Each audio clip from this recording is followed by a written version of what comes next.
The Ravens just did exactly what the NFL feared. Lamar Jackson's numbers have been on a downward spiral since his MVP season in 2019. The Ravens looked like they were in the beginning stages of their Super Bowl window that same season when they went 14-2, but the team hasn't been able to win their division once since then. Last season, the offense specifically was a pretty ugly thing to watch. The team's offensive coordinator, Greg Roman, is a great run game coordinator, but maybe too great of one. All this offense did last season was run the ball. They almost abandoned the pass in a league where pass-heavy offenses are the new norm and what you need to be able to do to keep up in this league. The Ravens attempted the 5th fewest passes in the league last season, only ahead of teams like the Bears, Falcons, Titans, and Panthers. Definitely not teams that have anyone close to a former MVP under center. And before you say, oh, Lamar's not a good passer though, he is. The system has just failed him in recent years. When he won MVP in 2019,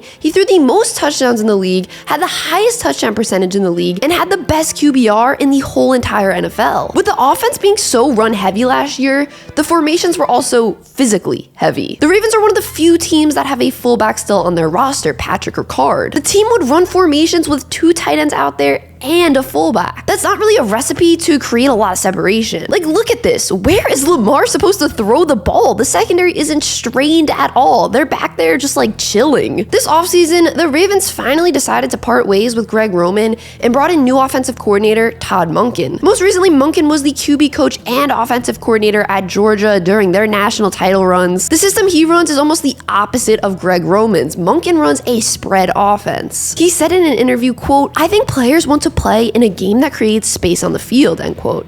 And that's what his offense does. Just look at how much more spaced out his wide receivers are than Roman's. And just look at how much more pressure he's putting on opposing secondaries. The Ravens had the 3rd fewest explosive pass plays in the NFL last season. In today's NFL, you simply need to be able to produce explosive pass plays to win a lot of games. The 3 teams that produced the most explosive passing plays last season were the Chiefs, Eagles, and Bills in that order. And yeah, 2 of those 3 teams made the Super Bowl. And speaking of Lamar creating more explosive plays, thanks to today's sponsor, Underdog Fantasy, Lamar's current average draft position on the site is 35th overall, and personally, I'm going to try and draft him at that spot. And if you want to play fantasy football against me this season, you can by clicking the link in the description. We did it last year and it was a ton of fun. It's a $5 entry, 10-person slow draft. Each person has 8 hours per pick, and the draft starts when it's full, so you do have a ton of time to make your pick, even if you're not right by your phone when the draft starts. Also, Underdog will match your first deposit up to $100 when you use my promo code SheGotSports. So yes, the system was part of the reason Lamar struggled last season,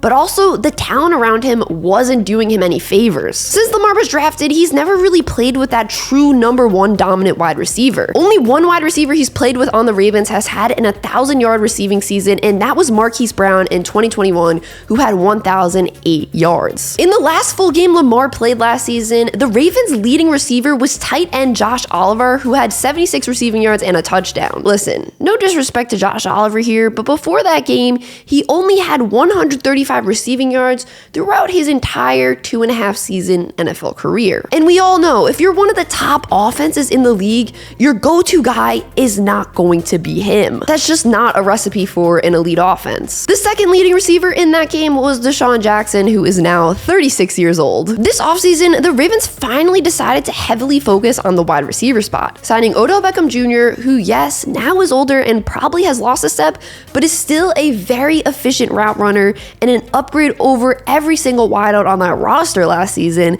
And they also drafted Zay Flowers, who is almost like an Odell Jr., another great route runner, super twitchy and shifty. I think he and Lamar are going to complement each other really well and form just a great quarterback wide receiver connection. This season, I think we can see Lamar taking a leap like we saw from Jalen Hurts last season after the Eagles brought in A.J. Brown.